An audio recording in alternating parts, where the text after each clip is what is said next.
Hi, this is Shanika Bridges Matthew with shacklesoffmythoughts.com. Shacklesoffmythoughts.com is really for educators and business professionals who want to learn more about instructional technology and how to apply instructional technology into a learning environment. I'm also the creator of unshackledlearning.com, and that is for students pre-K through 12, or if you want to go lower, if you want your child to be advanced, they can use it as well. And that's so many tools for education on that website. Anyway, I'm doing this quest because it is part of my certification as a professional distance educator. Um, Learned about this course through the University of West Georgia. I'm currently working on my EDS, that's Educational Specialist degree, which is a little bit under the doctorate in instructional technology. So my hopes are to be a world-renowned expert in instructional technology. So this is part of my quest. Evaluating through data-driven instruction, analytics, reporting tools quest. So basically, in this quest, we're going to be I'm just really going to stay on this page, and this is part of the open teacher training. The reason why is because I can show you what we do live, but because of FERPA, I don't want to expose names of my students and let you see my grades because we do this in DeKalb County schools through SchoolNet. But because of security reasons, and like I said, it's easier to show you on this. This is just like a trial, and they already had the examples here. So I said I'm just going to do a video explaining the variety of data sources that are available because there are so many. And also, if you were a distance education professional, what would you look for as far as being able to analyze the data and make a data driven decision about a student? Okay, so basically, I'm going to isolate some effective tools and best practices for analyzing data. All right, so let's look here. So if we're gonna pretend like we are teaching an online course, say for a university or even a K-12 environment, or say we're teaching for a business environment. Okay, so first thing that you want to do is look at the enrollment for the class before this class begins.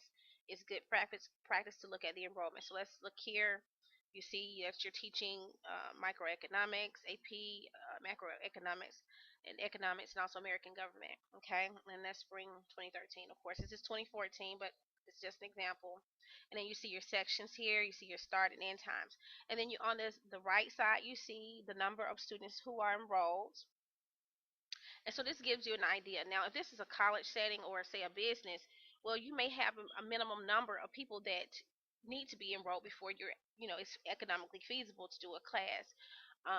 I know if I'm doing a live class, I would at least need 12 people or 10 to 12 people to make my time justifiable if it's a live class. If it's online, it could be less depending on how much money I'm spending in the beginning in overhead. All right. Next, you're going to look at the payment type. So if this is a business or, like I said, college, you want to make sure that the child, um, whoever, that's not a child, could be an adult, paid. And also, you want to make sure they have the contact information is there. Now, like I said, we use SchoolNet and we use another system called ESYS, which is, I want to say it stands for Electronic Student Information Systems. Information, yeah. Yeah, that has to be it. Electronic student information system. That must be it. We just say ESIS, but it's just some people say teacher's assistant. But I can see all this information about my students. Of course, if they have free or reduced lunch, or their demographics, like what language they speak, their parent contact information. I can tell if they're special needs or not. So like I said, that's why I'm not showing you that information, because that is live data, and just for security purposes, you don't want to be putting people's business out there. Okay. All right. Next, student type. Okay. So if they're gifted, regular, special needs, ELL, of course, in the public education system, everybody has labels. So that's just where it is. All right. And if they're still in the class, or if they drop the class, it'll say yes here. Okay. And if this is like a high school or something, or maybe college, and you have an end of course test, that's EOCT would stand for that. All right, next you're going. This is an example of a communication log.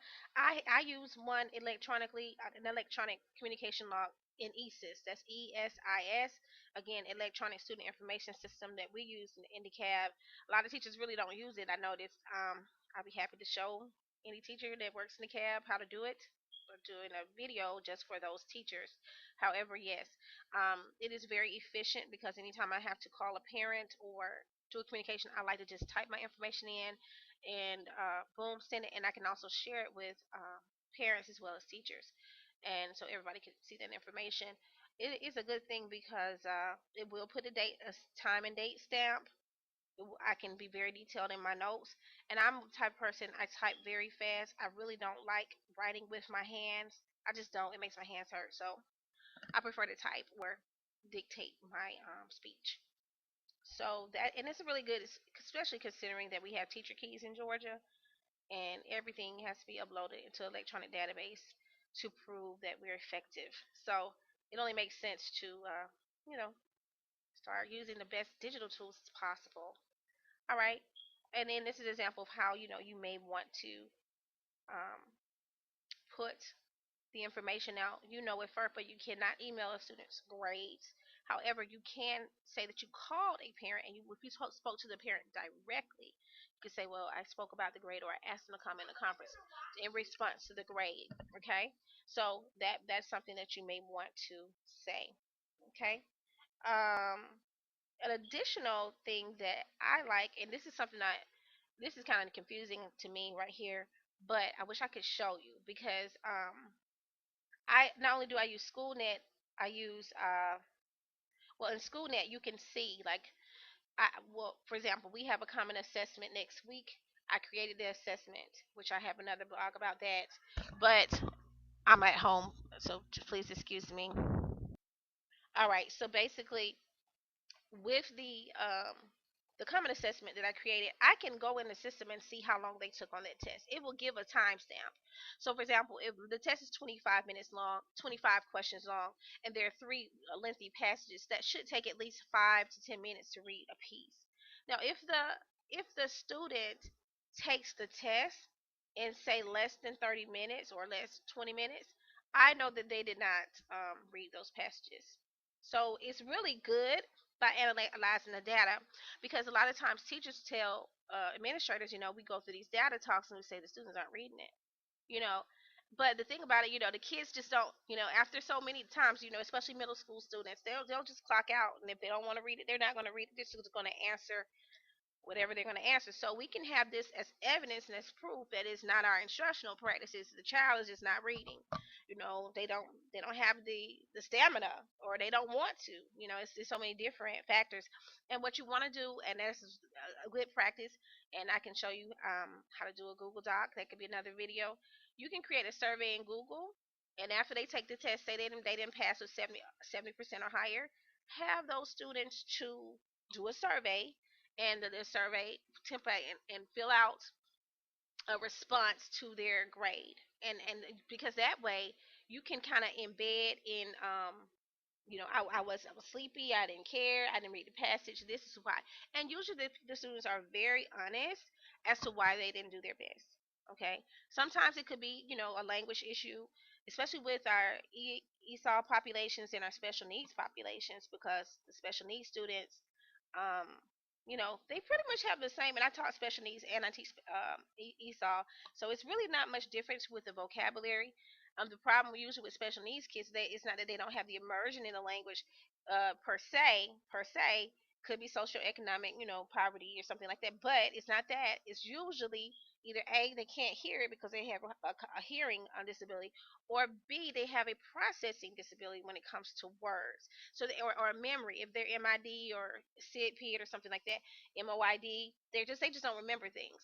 So it takes them a longer time to even acquire things. So those are some things that all have to be taken into account. And the more you know about different variables, the better it is to be in data and to be able to analyze data, and also back yourself up. Like I tell my students, when you say something, you got to back it up. You can't just say make a statement without being able to make a reference to where you got the information. So that's very important in life. Okay. Another thing that was helpful with data is that it gives the children or students or adults, whomever, the ability to see their grades and to take ownership of their grades and to be able to analyze their own data. So basically, in the learning management system, you can go and look at your grades. You can see the individual comments from a teacher as such, as you see in this picture here. And I think that's more valuable than how we used to do it in the 80s or the 90s when I was in school, when you just don't know what you're getting until you get your progress report or report card. You can't go back and check behind a teacher. We didn't get that feedback. So in a way, the the things that we can do in the 21st century are just so much far more than what we did in the 80s and the 90s. So that's just what I want to say there. Another thing, if a student takes quizzes, which I do have an online course, and I can go back and see how long it took them to take the quiz, as well as I can see which questions they got wrong and which is the right question. That's very important. So it's just so many things. It's just unbelievable. Also, they can go and if they submit an essay, I have a rubric that's built in, and showed it on another blog, and I can type in the points for the rubric. It's just so many things that just takes your education to the next level. So I hope you all enjoyed this data-driven instruction analytics reporting tools quest. I actually am enjoying this mock tool thing, and I recommend anyone who wants to understand online learning. You don't have to be enrolled into an EDS program or a master's program or a doctorate program in instructional technology. I don't believe to join the tool, the open teacher training. I believe it's $46 a year right now, so it's very cheap. I recommend anybody to do it that wants to teach distance education and get that certification and put it on your resume and say, look, I can teach this course. All right, well, that's Shanika Bridges Matthews, Shackles Off My Thoughts, Shackles Unshackledlearning.com. Have a wonderful day, and please subscribe.